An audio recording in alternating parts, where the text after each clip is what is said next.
46.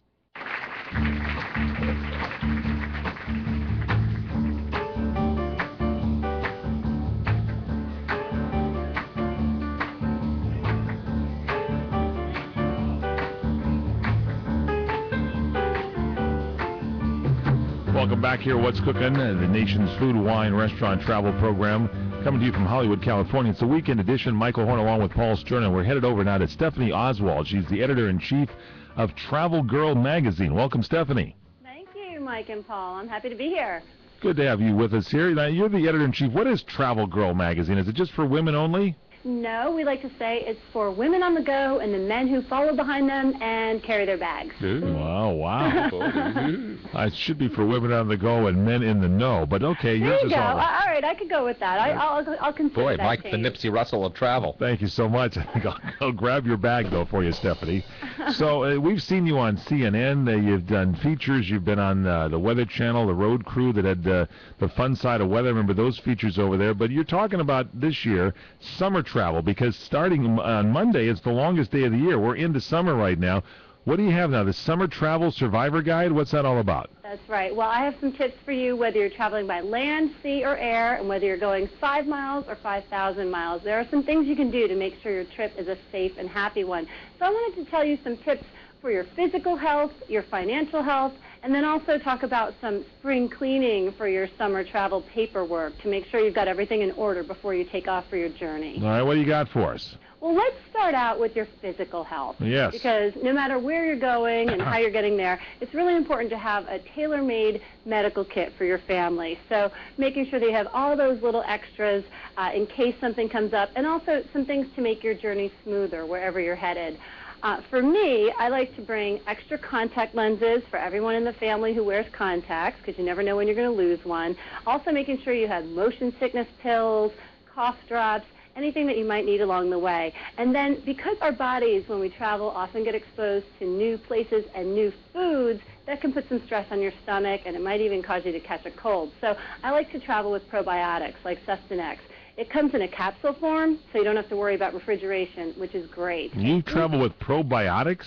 I do. Well, you know, you can often use different types when you're at home. Sometimes they have to go in the refrigerator, but this type is great because it's in a capsule and you don't have to worry about refrigerating it. And boosting your immunity is important all the time, but especially when we travel. Yeah, so take something for the immunity. People say that you catch things on planes and stuff like that. All right, I buy that. Absolutely. What else you got for us? Well, another thing when you're going through your medical kit is to make sure that everything is up to date. So if there's an expiration date on any kind of a medical pill or any kind of syrups that you might take, or your sunscreen. Sunscreen expires, and a lot of people don't realize that. It does? Yes, it's very everything important. expires. I buy quantities of stuff, and then it's all outdated. Exactly. And you know what? Sometimes we put sunscreen in a bag and we forget about it, and by the next year, it's not going to work. So you want to make sure that you've got stuff that's going to work when you get out there on the beach so you don't burn yourself. I put my sunscreen right next to my tomatoes in the refrigerator, even though I'm not supposed to put the tomatoes in there, and, keep them nice and fresh. Now, that's another tip. I've never heard of putting it in the refrigerator. I've never heard of It's not a good one. Don't use it, Stephanie Oswald, Travel Girl magazine editor-in-chief. Let's move on to financial health, because everybody wants to save money when we travel. There are some good ways to do that.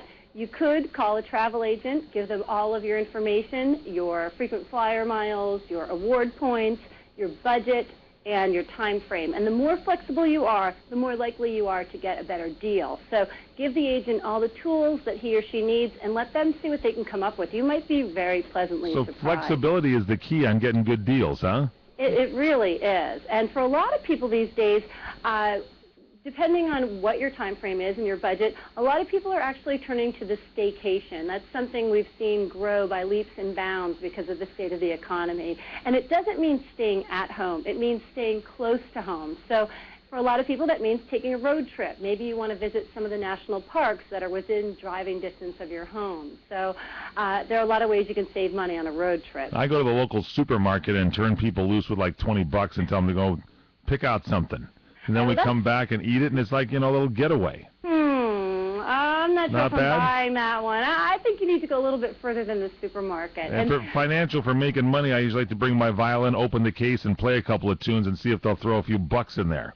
Well, That's an option. That's something that, I couldn't personally do that because I'm not very musically inclined. But hey, if it works for you. Okay, what else you got for Stephanie Oswald? Well, you know what? If you're going to hit the road, one of the best things you can do to save money, a lot of people don't know, is to make sure that the tires on your car actually work for you. That's good. What I mean by that, Mike, is to make sure that you've got fuel-saving treads on those tires, like Goodyear's Assurance Fuel Max.